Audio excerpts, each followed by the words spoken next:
त्रयोदशमुखो विश्वे देवस्तद्धारणान्नरः सर्वान् कामान् वाप्नोति सौभाग्यं मंगलं लभेत्।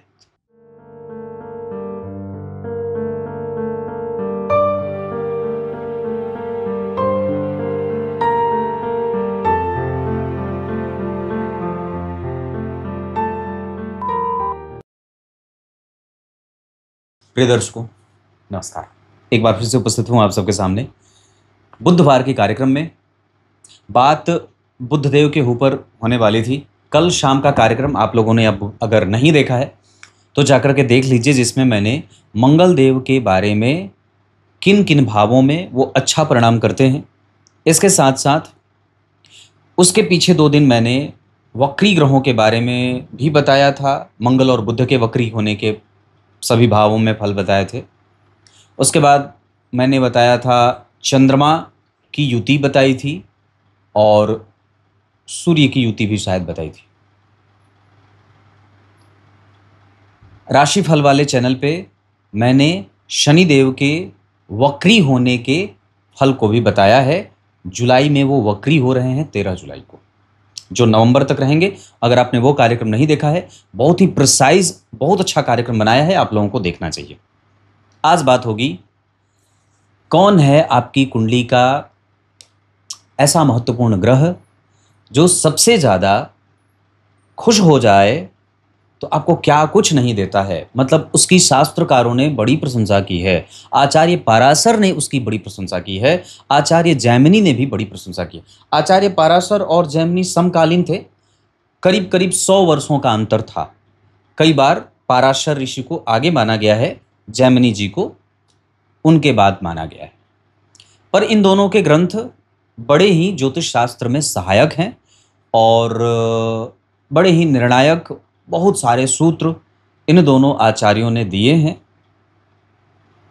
उसमें से एक सिद्धांत होता है जन्म कुंडली का योग कारक ग्रह और जन्म कुंडली का आत्मकारक ग्रह।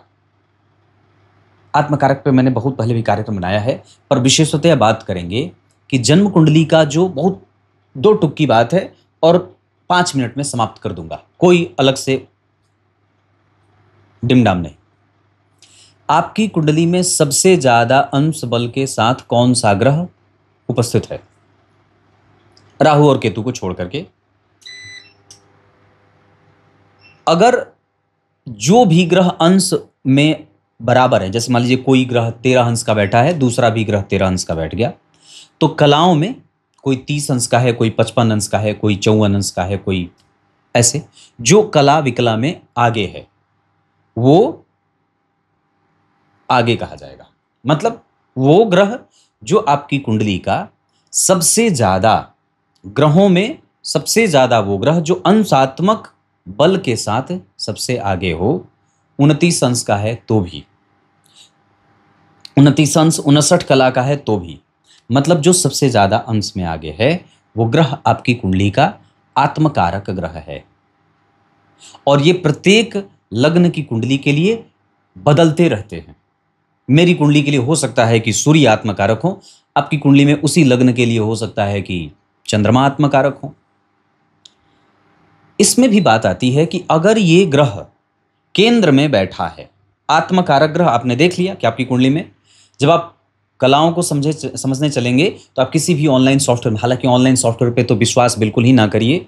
आजकल आप लोग जितना प्रचार देखते हैं, मेरी शादी कब होगी, किस अक्षर के लड़के से विवाह होगा, आजकल जितना ये प्रचार होता है, माँ कब बनूंगी, इस तरीके का जो ढोंग ढकोसला होता है ज्योतिष में, आजकल लोग प्रचार करवाते हैं।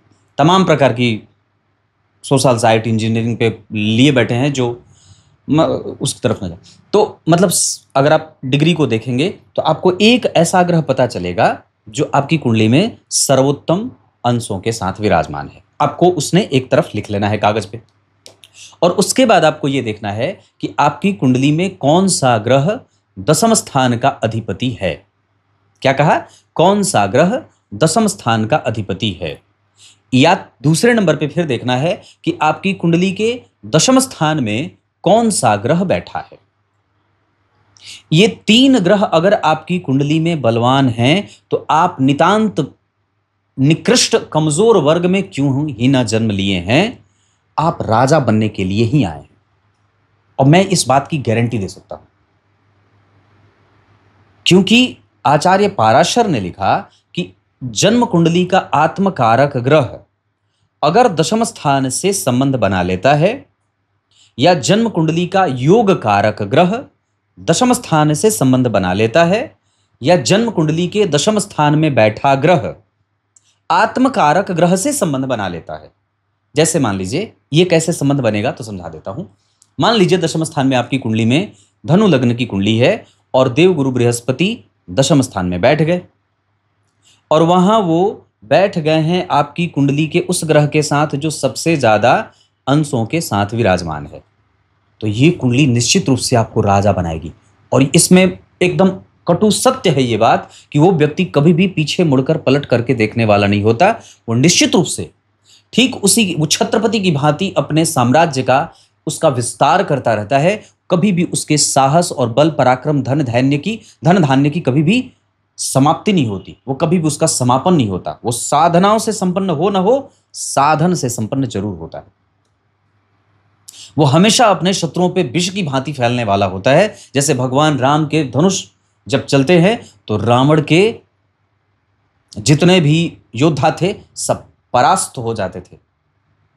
वैसे ही आपके अंदर परमात्मा ने उतनी शक्ति दी है कि आपके कुंडली का योग कारक और आत्म कारक ग्रह, योग कारक मैंने क्या बात कही, जिस लग्न की कुंडली बनती है, जैसे मिथुन लग्न की कुंडली है तो शनिदेव योग कारक होते हैं, उसके बाद देवगुरु बृहस्पति भी हो जाते हैं। तुला लग्न की कुंडली है तो शनिदेव और शुक्रदेव और बुधदेव हो जाते हैं।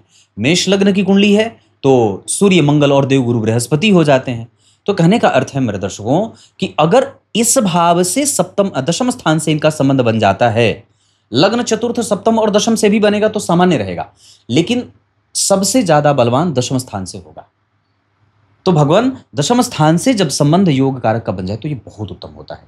उसमें भी इसी चैप्टर का और थोड़ा विस्तार कर देते हैं। तो अगर वही आत्मकारक ग्रह नवांश कुंडली के केंद्र और त्रिकोण का अधिपति बनता हो, और अगर नवांश कुंडली में भी उच्च का बैठा है, अपने क्षेत्र में बैठा है, या अपनी राशि में बैठा है, या मित्र के साथ बैठा है उसी राशि में, तो ये और भी ज्यादा परिष्कृत हो जाता है। और अगर आत्मकारक ग्रह आपकी कुंडली का जो सबसे ज्यादा अंशों में ग्रह विद्यमान है वो आत्मकारक हो गया, अगर वो जन्म कुंडली में उच्च का बैठा है और दशम स्थान से संबंध बना रहा है, दशमेश से संबंध बना रहा है, तो ये और भी ज्यादा 75% से भी ज्यादा ग्रह बलवान हो जाता है। क्लियर है इतना? अब एक बात और समझते हैं। सूर्य जहां बैठे हैं वहां से नवें घर के अधिपति, इसी में ये एक सूत्र और भी है जो आत्मकारक पे ही निर्भर करता है और आत्मकारक से जुड़ा हुआ है कि सूर्य जहां बैठे हैं वहां से नवम स्थान के स्वामी अगर सूर्य के साथ संबंध बना रहे हैं तो व्यक्ति राजा, छत्रपति, राजा के तुल्य, राजा से भी ऊंचा बढ़ करके जीवन जीने वाला होता है। चंद्रमा जहां बैठे हैं आपकी कुंडली में, जिस भी भाव में बैठे हैं, वहां से चौथे घर का स्वामी अगर चंद्रमा से संबंध बना लेता है तो व्यक्ति राजनीतिज्ञ बनता है, राजनीति में माहिर होता है, उसका कोई विरोध नहीं होता, वो निर्विवादित होता है, उसका कोई दुश्मन नहीं होता, वो अजात शत्रु होता है, प्रेम करने वाला। मंगल जहां बैठे हैं वहां से तीसरे घर के स्वामी अगर मंगल से संबंध बना लेते हो तो व्यक्ति यहां इतना महान राजनीतिज्ञ हो जाता है कि लोग उसके आगे कोई खड़ा ना हो।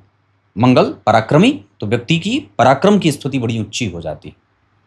बुध जहां बैठे हैं वहां से छठवें घर के स्वामी अगर बुध से संबंध बना रहे हैं तो व्यक्ति को रखी हुई संपत्ति का उपभोग करते हुए देखा जाता है। उसको उसकी संपत्ति उसके मामा से मिल जाए, मामी से मिल जाए, नाना से मिल जाए, नानी से मिल जाए, मम्मी से मिल जाए, माता से मिल जाए, यहां मिल जाए। अगर बुध से छठवें घर के स्वामी, मतलब बुध आपको देखना है कि कहां बैठे हैं और वहां से 6 घर आगे देखना है, उस भाव का जो स्वामी बनता है अगर बुध के साथ बैठा हो या बुध को देख रहा हो तो ये भी आपको खूब सारी संपत्ति का मालिक बना देता है। देवगुरु बृहस्पति जहां बैठे हैं वहां से 5वें घर के स्वामी अगर देवगुरु बृहस्पति से संबंध बना लेते हो तो व्यक्ति की संतति उसका अभिमान बढ़ाने वाली होती है, स्वाभिमानी बना देती है। उसकी संतति बहुत ज्यादा लाभ कमाने वाली, धन धान्य से और उसका नाम अर्जित करने वाली, नाम कमाने वाली हो जाती है। शुक्रदेव जहां आपकी कुंडली में बैठे हैं, वहां से सप्तम घर के स्वामी अगर शुक्र से संबंध बना लेते हों तो व्यक्ति को ससुराल से खूब धन मिलता है और वो पत्नी के साथ खूब आनंद करता है, उसका दांपत्य अच्छा बीतता है और उसके दांपत्य में कभी कोई कड़वाहट नहीं होती है। शनिदेव जहां बैठे हैं वहां से आठवें घर के स्वामी अगर शनिदेव से संबंध बना लेते हों, जहां शनि बैठे वहां से 8 घर आगे गिनिए, जहां बैठे हैं वहीं से गिनना है। तो शनिदेव जहां बैठे हैं वहां से 8वें घर का स्वामी अगर शनिदेव से दृष्ट हो या शनिदेव के साथ बैठे हो तो व्यक्ति अपने पिता के लाभ को चतुर्विधिक वृद्धि करने वाला होता है, पिता को लंबी आयु देने वाला होता है, उसके जन्म के बाद पिता का यश और फैलता है और वो राजनीति करने में माहिर होता है, वो दिव्य स्वरूप का एक श्रेष्ठ इंसान बनता है, मजबूत इच्छा शक्ति का श्रेष्ठ मानव बनता है। ये भी कारक क्यों होते हैं? तो आत्मकारक ग्रह आपने देखा, अमात्य कारक होते हैं, पितृकारक होते हैं, मातृकारक होते हैं, भ्रातृकारक होते हैं, ज्ञानी कारक होते हैं, ऐसे ये सब पुत्र कारक होते हैं, ये सब कारक हैं। तो यहां से जहां जहां से मैंने ग्रहों के बारे में संबंध बताया है, अगर उन भावों के स्वामी आपकी कुंडली में मजबूत हैं तो समझ लीजिए कि आप बहुत अच्छे हैं और आपको अपनी अच्छाई पे फोकस करना है। आप जीव हिंसा करने नहीं आए हैं, आप जीव हिंसा करने नहीं आए हैं, आपका अधिकार सुरक्षित है, आपका पद सुरक्षित है। और फिर आजकल जो आप लोगों को प्रलोभन दिया जाता है ना कि ये आपकी पर्सनलाइज कुंडली है, आपकी ये कुंडली है, वो कुंडली है, इन सभी विषयों से हट करके आप सिर्फ अपनी कुंडली के यही क्षेत्र याद कर लीजिए। आपको देखना है कि 20 अंश, 24 अंश, 22 अंश, 13 अंश, 22 अंश, 12 अंश, जो भी ग्रह बैठा उसमें सबसे ज्यादा अंश पे कौन बैठा है। कलाओं में बराबर अगर बन रहे हैं तो विकला में कौन, कला विकला में, अंश कला विकला में, विकला में जो ग्रह आगे होगा उसको आगे रख देंगे। जो ग्रह सबसे ज्यादा अंश में है वो आत्मकारक है और उस पे वो कुंडली का राजा होता है। इसको आप ऐसे समझ सकते हैं उदाहरण से कि जिस तरीके से राजा अगर कह दे सेनापति को, अपने मंत्री को, अपने नौकर चाकरों को कि नहीं तुम्हारे ही रिश्तेदार हैं लेकिन तुम ये काम नहीं करोगे, तो उसके पास चाहे कितनी ही शक्ति क्यों ना हो, राजा की आज्ञा के बिना वो अपने रिश्तेदारों का कोई काम नहीं कर सकता। लेकिन अगर राजा जो आपकी कुंडली का योग कारक ग्रह है और जो आपकी कुंडली का आत्म कारक ग्रह है, ये दोनों आपकी कुंडली का प्रभुत्व संपन्न आपको प्रभुत्व संपन्न बना देते हैं और जन्म कुंडली का आत्म कारक ग्रह आपकी कुंडली का राजा होता है। इसका अर्थ है कि उसकी तुलना राजा से की गई है और जातक को वो राजा बना देता है अपनी दशाओं में भी और अपने ग्रहों के साथ बनने वाले संबंधों में भी। आइए अब कार्यक्रम के आरंभ में जो मैंने श्लोक पढ़ा था उसका अर्थ बता देता हूं। जिस व्यक्ति के शरीर पे 13 मुखी रुद्राक्ष धारण जो रखता हो उसके संपूर्ण अभीष्टों की प्राप्ति होती है और वो सौभाग्य तथा मंगल का लाभ प्राप्त करने वाला होता है। 14 मुखी तक रुद्राक्षों की बात की गई है हमारे शिव पुराण में। तब तक के लिए बहुत बहुत नमस्कार।